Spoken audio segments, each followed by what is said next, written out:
Welcome back, and in this bonus video we're going to be covering the tool that I created in Python 3 that is used to gather emails. Now, even though later in the course we will be coding some of our own Python tools, this is one that we will not code, so we will just see how it works. I will explain how it works, of course, and we're going to see how many emails it can gather. So this is the tool right here called Email Scraper, and you will have this to download in the resources of this lecture. But let me show you how you can transfer it on the Kali Linux desktop. If you go up here on the devices and you go on drag and drop and click on bidirectional, then anything that you have on your desktop, since I had the program right here, if you go and drag it to your Kali Linux machine, it will get moved onto your Kali Linux desktop. As you can see right here, this folder already contains this file, since I already have it on my desktop, so I will just skip this. But you, after setting this to bidirectional, can transfer any file from your host desktop to your Kali Linux desktop. Okay, good. Now that we know how we can transfer it, let us see what this tool is and how we can run it. So just to check out the code of this tool real quick, let us double click on it, and let me enlarge all of this. And what this tool essentially does is it asks us for the URL, and we provide it with the URL of a certain domain name. Then what this tool does is it tries to extract all of the emails that are in the HTML page of the URL that you specified.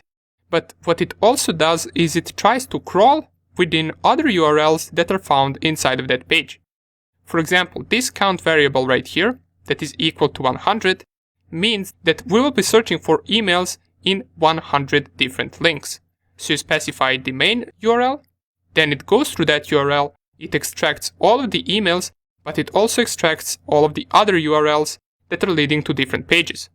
Then it goes to those different pages and performs the same thing. It tries to find the emails, and it also finds more URLs.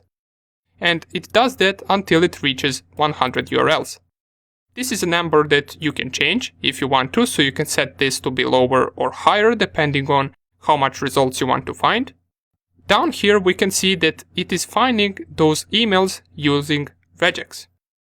So this is the pattern that we are searching for, and don't worry if you don't understand any of this. Regex is just a way for us to find certain patterns in a lot of text. So for example, this is a pattern that will allow us to find emails in the HTML code of the page. And then we, at the end of this, print all of the emails that we found. So that is the basic principle behind this tool. Let us see how it runs and whether we manage to find more emails than we did with hunter.io and the harvester. So let's close this, go to our terminal, find where you have this file downloaded, and I have it on my desktop. And to just run it, we can type Python 3 and then the name of the file. It will tell us enter target URL to scan, and here I'm going to specify the full URL to the same domain name that we used for the harvester and hunter.io, just so we can compare how many results we get with this tool and how many results we got with hunter.io and the harvester. So if I type the domain name and press here enter, this will go and process 100 links. And depending on whether you change that number, it might be higher or lower. And at the end of processing these links, it will print out all of the emails that it managed to find.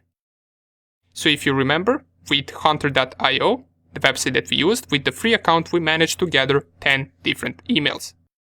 With the harvester, first time we didn't manage to get any email, but after running it a couple of times, we might be able to get around 10 to 15 different emails with the harvester.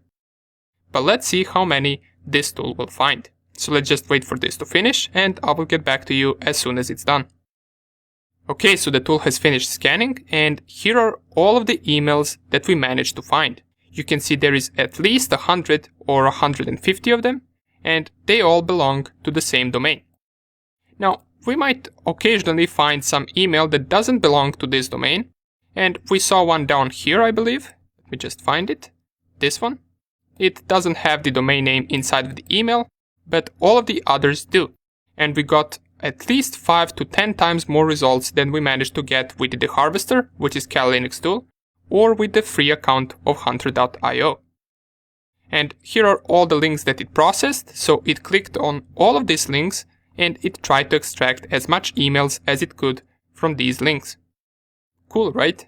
So now you have a tool that will be able to capture a lot of emails based on the specified domain. Just make sure that once you run the tool, you specify HTTP or HTTPS before the domain name. Okay, so this tool is now yours. Feel free to use it as much as you want. And later on in the course, we will also be coding our own Python tools. They will not be some too advanced tools, but we will be covering basics of creating our own hacking tools, which is something that every hacker should at some point of their journey learn. Great. So now that we finished with the information gathering section, we're ready to start off with scanning section. And you might be wondering, how are you going to be able to follow the scanning section and all the other sections since you don't really have permission to scan any website? Don't worry, there are a lot of free vulnerable machines and websites that we can download and practice on them. And we're going to be seeing how we can find them and install them inside of our VirtualBox. So we will have our own vulnerable lab where we can practice our hacking. So thank you for watching this section, and I will see you in the next one.